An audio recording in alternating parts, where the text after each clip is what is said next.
যে যেন বৈষ্ণব চিনিয়া লইয়া আদর করিব যবে, বৈষ্ণবের কৃপা যাহে সর্বসিদ্ধি অবশ্য পাইব তবে। কনিষ্ঠে আদর, মধ্যমে প্রণতি, উত্তমে শুশ্রূষা শুনি। কথাগুলো পরিষ্কারভাবে বুঝানো হয়েছে। সুতরাং অধিকার ভেদে আমাদের হরিভজন করতে হবে, সাধন ভজনের ক্রমানুসারে আমরা সেইটি করব। এটাই সাধুগুরু শাস্ত্র বাক্য। শাস্ত্রে আমরা দেখতে পাই সাধু শাস্ত্র গুরু বাক্য এ তিনে করিয়া ঐক্য, আর না করিহ মনে আশা। সাধু তাঁর বাক্য বাণী, শাস্ত্র এবং গুরুবাক্য এই তিনটে একই লাইনে আছে।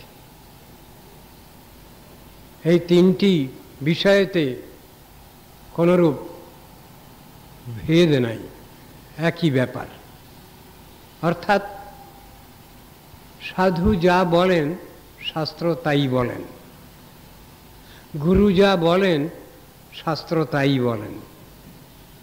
সেক্ষেত্রেও তিনটে অধিকারের কথাই স্বীকার করা হয়েছে।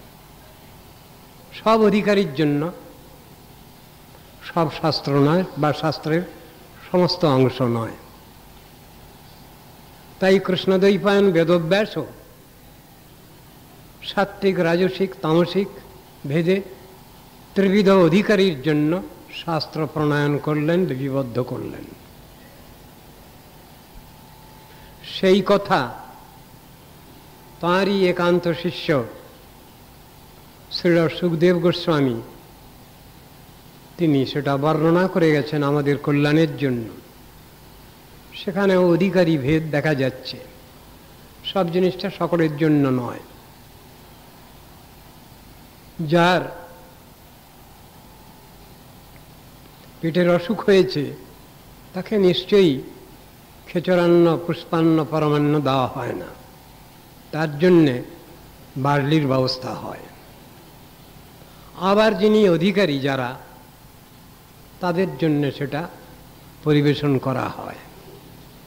সুতরাং যেদিক দিয়েই যাওয়া যাক না কেন, লৌকিক ব্যবহারিক জগতের উদাহরণই হোক আর পারমার্থিক জগতের উদাহরণই হোক, অধিকার বিচার সর্বত্রই স্বীকৃত, সেটা বুঝানো হয়েছে। এখানেও সেই অধিকারীর কথা এসেছে।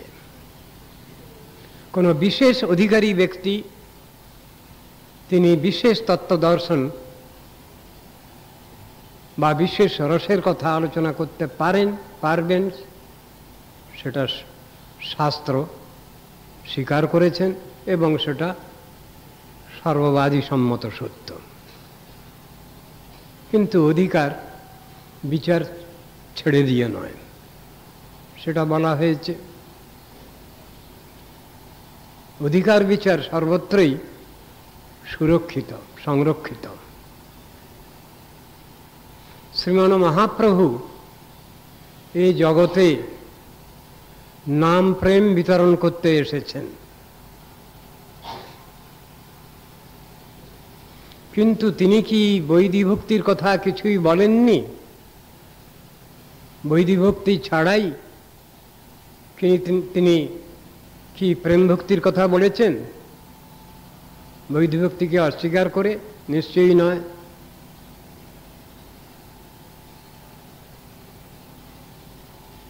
তিনি আপামর জনগণকে তাঁর কৃপা বিতরণ করেছেন। যার যেমন অধিকার, সেই অধিকার অনুসারেই তাঁরা ততটুকু গ্রহণ করেছেন। তিনি বলছেন, বাউলকে কহিও আউল, হাটে না বিকায় চাউল। সেখানেও অধিকারী ভেদ আছে। যে বস্তু তিনি জগৎকে দিতে এসেছিলেন সেটা কেউ নেওয়ার অধিকারী নেই, কেউ কি নেই? আছে, দু চারজন নিশ্চয়ই আছে। কিন্তু যে আশা করছেন মহাপ্রভু, যে আশা করছেন অদ্বৈত প্রভু, তেমন ধরনের অবস্থা নাই। তাই তারা বিফল মনোরথ হচ্ছেন। তাদের ইচ্ছাটা পূরণ হচ্ছে না জেনেই তাদের লীলা গুটিয়ে নেওয়ার চেষ্টা করছেন, তাদের লীলা সঙ্গোপনের চেষ্টা করছেন। সেই কথাই এখানে প্রকাশিত। ঠিক ওই রকম একই ধরনের কথা অন্যত্রও দেখা যাচ্ছে। একই ধরনের কথা এখানে অধিকার বিচারের কথাই এসেছে। কেউ দিতে এসেছেন সেই সম্পদ, কিন্তু সেই সম্পদ নেওয়ার অধিকারী নেই। আমরা সাধারণত সাধন ভক্তি বা ভক্তঙ্গ যাজন করব, এটা নিম্নাধিকারী কনিষ্ঠাধিকারীর জন্য প্রথম ব্যবস্থা। কিন্তু সাধন ভক্তি যাজন করা, ভক্তঙ্গ যাজন করা, এগুলো সাধনাঙ্গের মধ্যেই। কিন্তু যেখানে রাগানুগা রাগাত্মিকা ভক্তির কথা এসেছে, ভাব ভক্তির কথা এসেছে, প্রেম ভক্তির কথা এসেছে, সেখানে কিন্তু সাধনের কথা নাই। সেই ভূমিকাটাই হচ্ছে সিদ্ধ ভূমিকা। এবং সেই জিনিসটা বুঝাবার জন্যই চৈতন্য চরিতামৃতকার হয়তো বললেন, নিত্য সিদ্ধ কৃষ্ণ প্রেম সাধ্য কবু নয়, সর্বনাদি শুদ্ধ চিত্তে করায় উদয়। এ কথা বলছেন। একটা অবস্থায় যেটা সাধনের ব্যাপার, আর একটা অবস্থায় সেটা স্বতঃসিদ্ধভাবেই আসবে, সেটা সাধনের ব্যাপার নয়। সুতরাং শ্রীকৃষ্ণ প্রেম, ভগবত প্রেম প্রীতি, এর ক্ষেত্রটা অন্যরকম। কিন্তু প্রথম থেকেই যারা সাধন করে আসছেন, ক্রমশ তাদের উন্নতি। আমার পূর্ববর্তী বক্তৃ মহোদয় বলেছেন,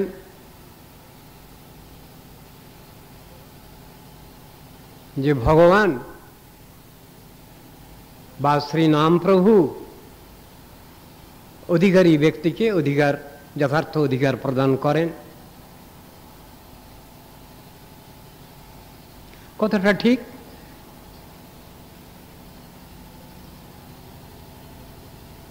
রাগমার্গে করান প্রবেশ প্রথমেই তো নয়, ও তো পরে। আগে তো সাধন ভক্তি যাজন, তারপর তো ওটা। যেখানে ভগবান এবং ভগবান সাক্ষাৎ স্বয়ংরূপ ভগবান এবং স্বয়ং শ্রী নাম, সেখানে এ কথাটা এসেছে নাম নামই অভিন্ন। সেই বিচারেই ঈষদ বিকশি পুনঃ দেখায় নিজ রূপগুণ, চিত্ত হরিলয় কৃষ্ণ পাশ, সে অবস্থা রয়েছে। কিন্তু সেটা সাধনের ব্যাপার নয়, সিদ্ধের ভূমিকা। সিদ্ধের ভূমিকা যখন, তখন সেটা কোনো চেষ্টার মধ্যে নাই। আপনা থেকেই সেই ভাব উদয় হয়, আপনা থেকেই সেই ভাব আসে।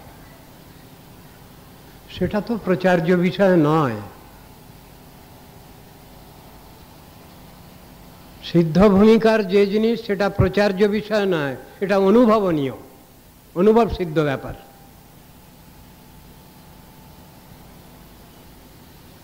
সুতরাং অধিকারের হানি করলে হবে না। অধিকার বিচার নিয়েই আমাদের সাধন ভজন পথে অগ্রসর হতে হবে, সেই কথাই স্পষ্টভাবেই বলা আছে। রূপানুগ ভজন মানে যেটা শাস্ত্রে বলা হয়েছে, সেটা কে বুঝবেন, কজন বুঝবেন? সে তো চরম অবস্থা। সূত্রাকারে লিপিবদ্ধ করা হয়েছে, রম্যা কাচিদ উপাসনা ব্রজবধূবর্গেণ যা কল্পিতা। শুনলাম, বুঝলাম, কিন্তু জিনিসটা কি অত সহজ? ব্রজগোপীগণ যেভাবে অপ্রাকৃত চিল্লীলা মিথুন রাধা গোবিন্দের সেবা করেছেন, সেই সেবা, সেই সেবা কোন কোন স্তরে লাভ হবে? প্রাথমিক স্তরে লাভ হবে? আদৌ নয়। আমাদের চরম প্রাপ্তব্য বিষয় এইটা। এটা চৈতন্য মহাপ্রভুর মত, সে বিষয়ে সন্দেহ নেই। শ্লোককার তিনি বলছেন এটা, চৈতন্য মহাপ্রভুর মতমিদং তত্রাদর না পারা, কথাটা ঠিক, কিন্তু সেটা একটা বিশেষ অবস্থার কথা। আমরা পরপর সেই অবস্থায় উন্নীত হব, প্রতিষ্ঠিত হব, তবে তো সেসব। সেই অবস্থাটা কোথায়? তার জন্যই বলা হচ্ছে সাধন ভক্তিকে বাদ দিয়ে, বৈদিক ভক্তিকে বাদ দিয়ে রাগানুগা রাগাত্মিকা ভাবভক্তি প্রেম ভক্তির কথা নয়। এইটি হলো বিচারের কথা।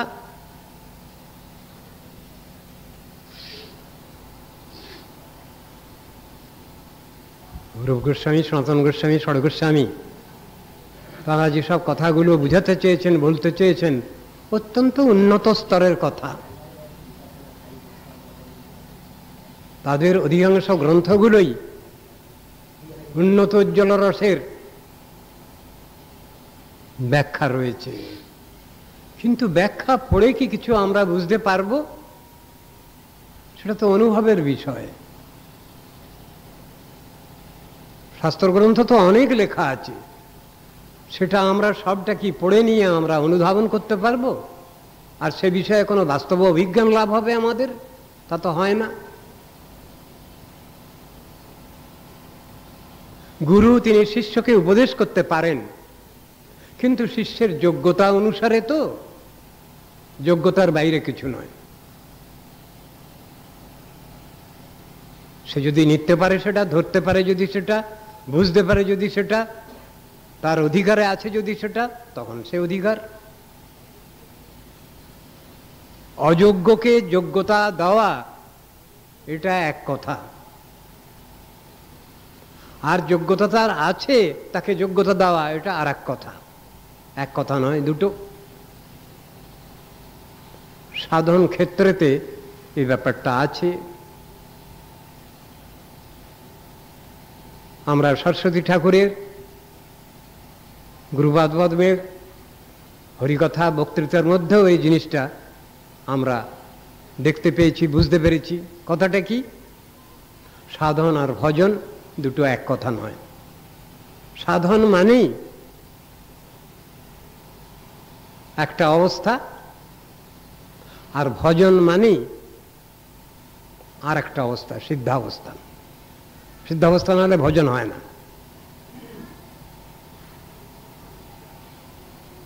সেই জিনিসটা বুঝতে হবে। তত্ত্ব সিদ্ধান্তের উপলব্ধি, সেটা হলো ভজন ক্যাটেগরি। সেটা বোঝানো হয়েছে, ব্যাখ্যা দেওয়া হয়েছে শাস্ত্রে। রূপানুগ বৈষ্ণব বললে পরে বিধিটাকে বাদ দিয়ে নিশ্চয়ই হয়নি, কিন্তু চরম অবস্থা, সাধনের চরম অবস্থায় যে ভজন, সেটাকে লক্ষ্য করেছেন। কিন্তু সে অধিকার কজনের? সেই রকম প্রমোশন, ডাবল ট্রিপল প্রমোশন কজনের? আমাদের চরম প্রাপ্তব্য বিষয় সম্বন্ধে ওটা বলা হলো, কিন্তু সাধক সাধীকে যে সাধন করে যাচ্ছেন সেটাও তো বিচার করতে হবে, কার কতটুকু অধিকার, কোন রসে কার কতটুকু অধিকার। তাও আবার সেখানে সীমিত করে দিচ্ছেন কেন? সাধারণ ক্ষেত্রে। অসাধারণ ক্ষেত্রে নিশ্চয়ই এটা নিষিদ্ধ হয়নি।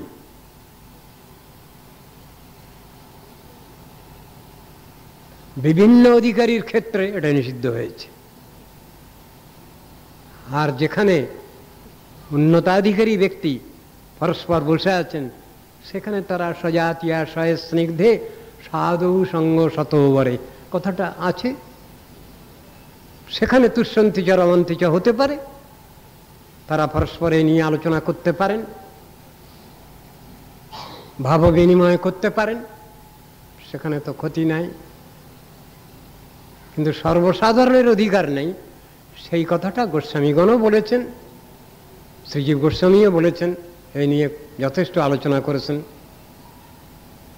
ভক্তিবিনোদ ঠাকুর আলোচনা করেছেন, শ্রী সরস্বতী প্রভুবোধ আলোচনা করেছেন, অসমদীয় গুরুপাদ পদ্ম আলোচনা করেছেন। এগুলো তো আমাদের বুঝতে হবে। রূপানুগ ভজন সেটাও অধিকারী ব্যক্তিরই জন্য, অনধিকারীর জন্য নয়। রাধা দাস্যের উপলব্ধিটা যতদিন পর্যন্ত আমাদের প্রাকৃত ধারণা থাকে, কাম ক্রোধ লোভ মোহ মদমাৎসর্য ক্রিয়াশীল হয় আমাদের উপরে, ততদিন তো ও বিষয়ে অধিকার নাই। সেটাও তো বলছেন। মানুষের চিত্তবৃত্তি যতদিন প্রাকৃত ভূমিকায় থাকবে, ততদিন পর্যন্ত অপ্রাকৃত লীলায় প্রবেশের তাদের অধিকার নেই। এটা তো ভাগবত আলোচনার ক্ষেত্রে তো রয়েছে, সেখানেও তো বলা হচ্ছে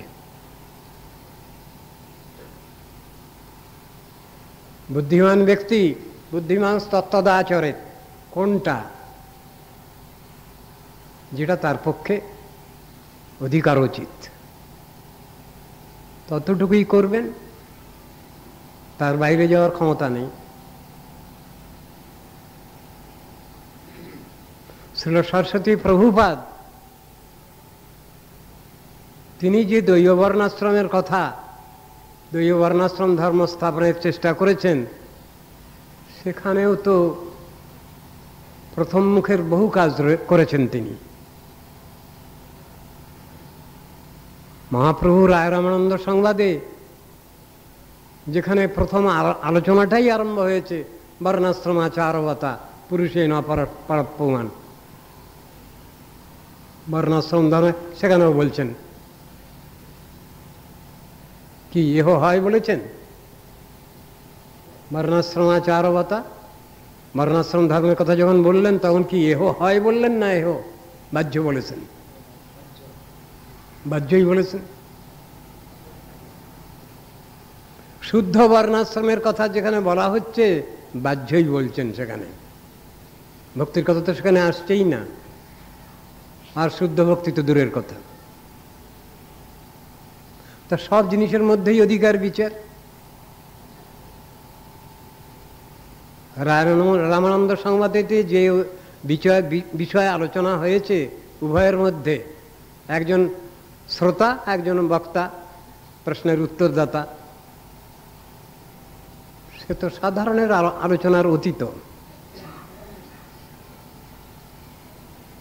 যা শ্রবণ করবার পর তিনি পরে একটা শ্লোক রচনা করেছেন,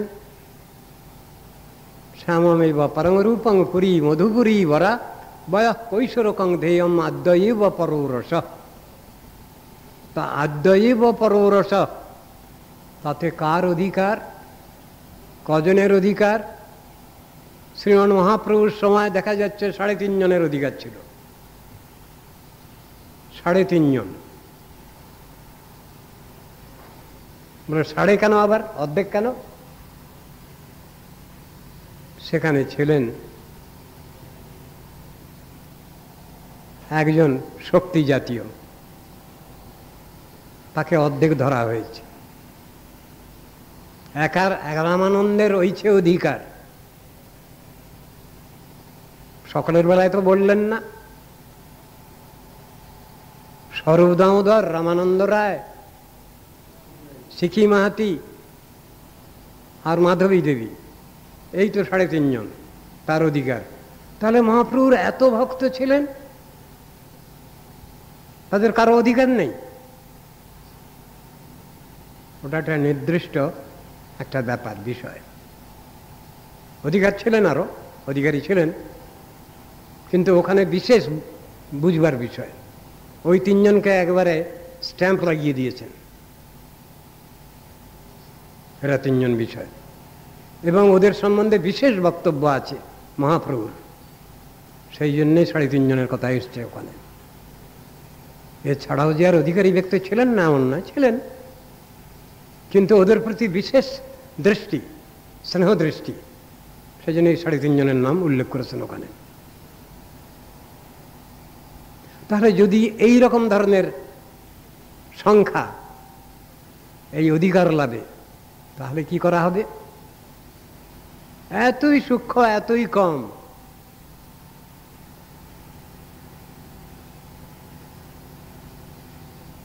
যিনি বা যারা অধিকার প্রাপ্ত, তারা সে অধিকার নিয়ে আলোচনা করুন, এ কথা তো শাস্ত্রে লেখা আছে, সেখানে তো নিষেধ নাই। কিন্তু অনধিকারী যেন এটা আলোচনা না করতে যান, সেই রকম কথাটা বলা আছে। অনধিকারী ব্যক্তি, অনধিকারী ব্যক্তি কিরকম? শিব ঠাকুর বিষ খেয়ে হজম করেছিলেন, নাম হয়েছিল তার স্মৃতিকণ্ঠ, নীলকণ্ঠ। কিন্তু যিনি শিবের মতো ক্ষমতা লাভ করেননি, তিনি যদি বিষ খেতে যান, তাহলে তার যে অবস্থা হবে, অনধিকারী ব্যক্তি আলোচনা করতে গেলেও তারও সেই অবস্থা হবে। এমন কথাগুলো বলেছেন। নৈতৎ সমাচারের জাতু মনসাপি হি অনিশ্বর বিনশ্বতি আচরণম উদ্ধাত যথা রুদ্র অবধিজং বিষম। তো উদাহরণ দিয়ে বললেন কথাগুলো।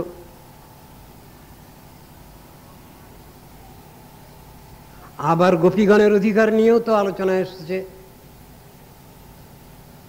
সেখানেও বেশ সুন্দরভাবে আলোচনা হয়েছে।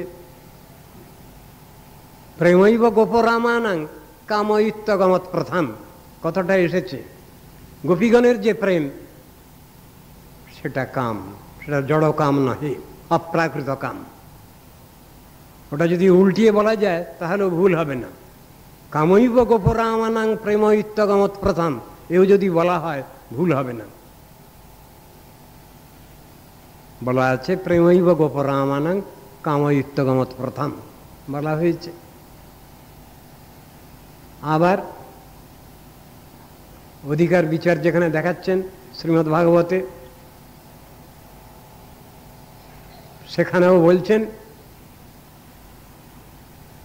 ভর্জিতা কথিতা ধানা প্রায় বিজয় নেশতে। শ্লোকটা প্রথমটা কি? নমজ্জা বিশিত ধিয়া কাম কামায় কল্পতে ভর্জিতা কথিতা ধানা প্রায় বিজয় নেশতে। গোপী প্রেম কেমন এবং তাদের অধিকারটা ওখানে বিচার করছেন। তাদের অধিকারটা কিরকম? মই আবেশিত ধিয়ম, আমার প্রতি একান্ত অনুরক্ত, একান্ত আসক্ত চিত্ত। এদিক ওদিক করছে না, অসিলেট করছে না, সেই অবস্থাটা। ধানকে যেমন সেদ্ধ করলে আর ভেজে দিলে তার থেকে যেমন আর অঙ্কুরোদ্গমের সম্ভাবনা থাকে না, তদ্রূপ এই গোপীগণের সেই অবস্থা। এদের যে সংসার দেখছো সেটা প্রাকৃত সংসার নয়, ওদের সংসার আমাকেই নিয়ে, জড় সংসার নয়, প্রাকৃত সংসার নয়। তো সুতরাং সে তো ভীষণ ভয়ঙ্কর ব্যাপার, অধিকারের বিচার কথা।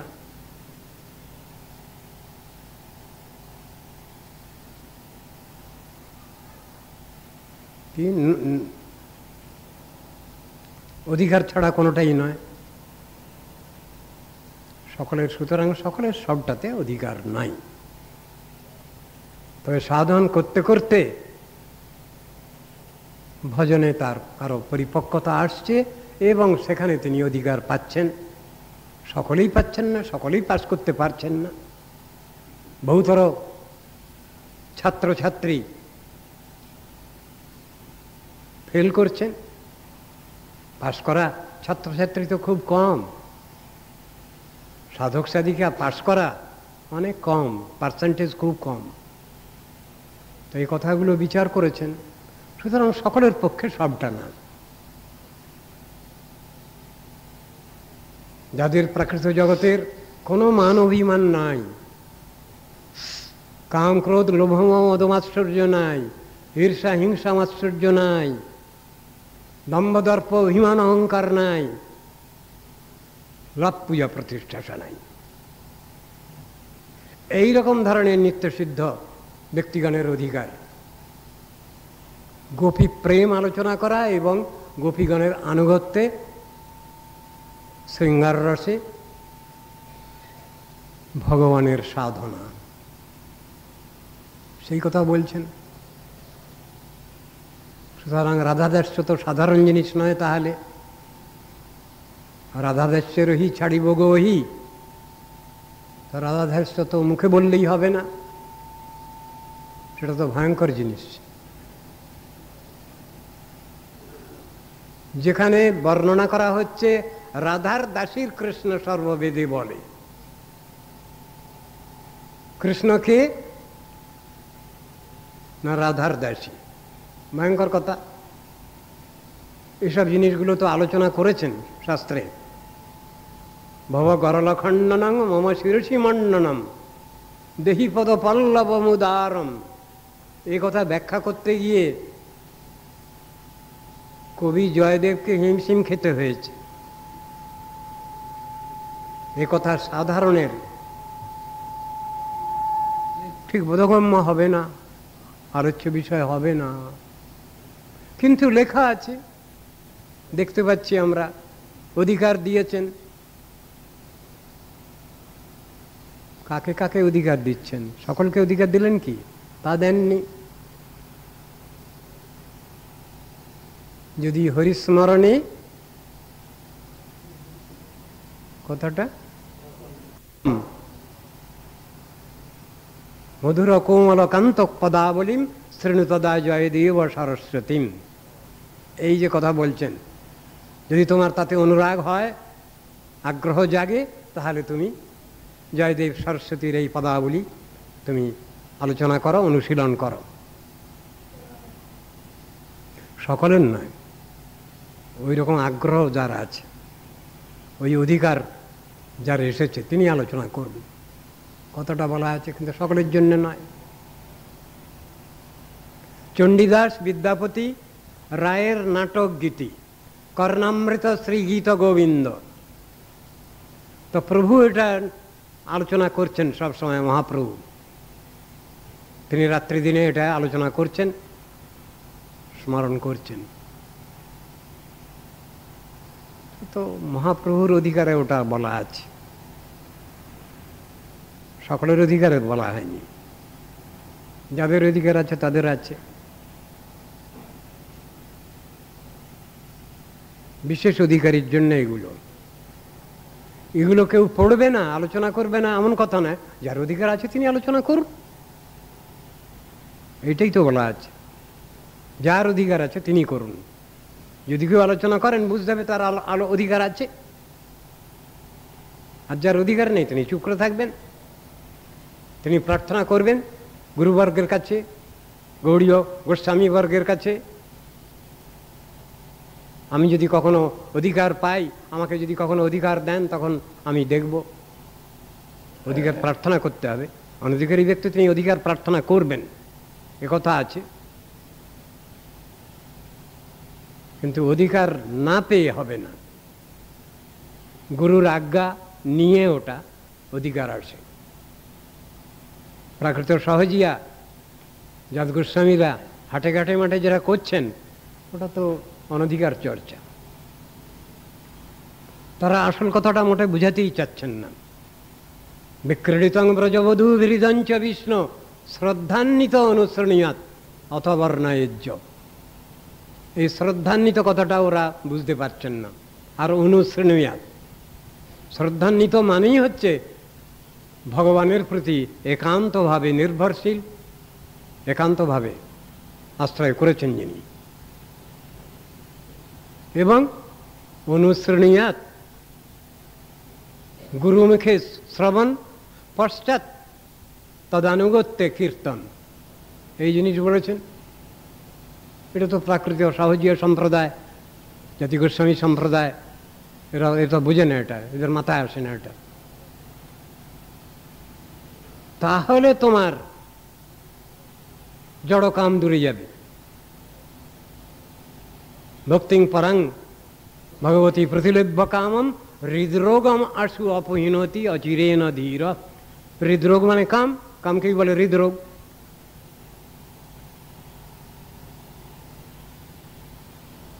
ওটা সেই অধিকার নিয়ে আলোচনা করলে তবে হবে, ওইটা পড়লে অধিকার আসবে এমন কথা লেখা নেই। এরা সব উল্টো পাল্টা ব্যাখ্যা দিচ্ছেন। এইসব শ্লোকগুলো নিয়ে আমাদের গৌড়ীয় গুরুবর্গ বিশেষভাবে আলোচনা করেছেন। ভক্তিবিনোদ ঠাকুরের বহু লেখনীতে পাওয়া যাচ্ছে, প্রভুপাদের বহু লেখনীতে পাওয়া যাচ্ছে। আসনদীয় গুরুপাদ পদ্মও এ নিয়ে আলোচনা করেছেন, তাদের বিশেষ উপদেশ রয়েছে। এই শ্লোকগুলো নিয়ে তাদের বিশেষ আলোচনা। ভজতে তাদৃশী ক্রীড়া যা শ্রুত্বা তৎপরও ভাবে, এই শ্লোক নিয়েও বিশেষ আলোচনা আছে।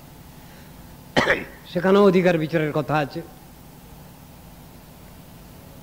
অধিকার বিচার ছাড়া তো দেখা যাচ্ছে না কোথাও, অধিকার নিয়েই চলতেও বলছেন। নিত্যসিদ্ধ নিত্যমুক্ত মহাত্মা আর সাধন সিদ্ধ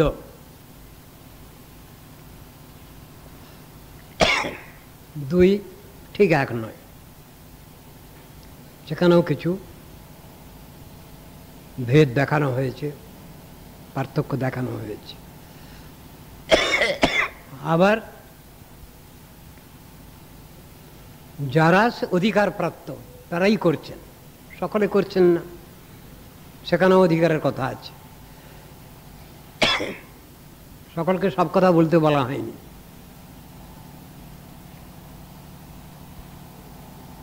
সুতরাং সরস্বতী প্রভুপাদের ক্ষেত্রেতে সাধন ভক্তির উপদেশও রয়েছে, সব রকম ধরনের কথাই উপদেশ রয়েছে বিভিন্ন অধিকারীর জন্য। তাদের তো সাধনের কোনো প্রয়োজন নাই, তারা তো সাধক সাধিকা নন, সিদ্ধ। তাদের যে অপ্রাকৃত ভাব, সেই ভাবগুলোই তারা কখনো কখনো প্রকাশ করে ফেলেন। এটা হয়ে যাবে, লুকিয়ে ছিপিয়ে রাখা যায় না। মহাপ্রভুর ক্ষেত্রে যেমন হচ্ছে, যখন ঘটনাটা কিছু ঘটে যাচ্ছে তখন মহাপ্রভু বলছেন, আমি কি তোমাদের কাছে কিছু পাগলামি করেছি? উল্টো পাল্টা ভাবটা, যে ভাবটা সাধারণ মানুষ বুঝবে না, বোঝে না। পরে বাহ্য দশা যখন আসছে, বাহ্য দশা আসা একরকম, আর তার সেই অধিকারে প্রতিষ্ঠিত হওয়া থাকা, এই দুটো একই কথা।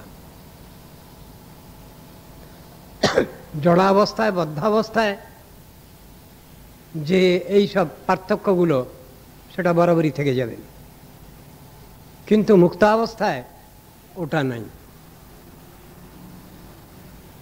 মুক্তাবস্থায় যদি তার বাহ্যদশা আসে, তথাপি তিনি মুক্তাবস্থায়ই আছেন, তিনি বদ্ধাবস্থায় নেমে আসেননি। এই ব্যাখ্যা রয়েছে শাস্ত্রে। বদ্ধাবস্থায় ওটা বদ্ধ অবস্থায়, যতই ব্যাখ্যা দেন না কেন। সুতরাং সরস্বতী প্রভুপাদের যে রাধানুগত্য, অন্যান্য আচার্যবর্গের, স্বরূপ রূপানুগ আচার্যবর্গের যে উক্তি বা অধিকার, সেটা তুলনা হবে না কারো সঙ্গে।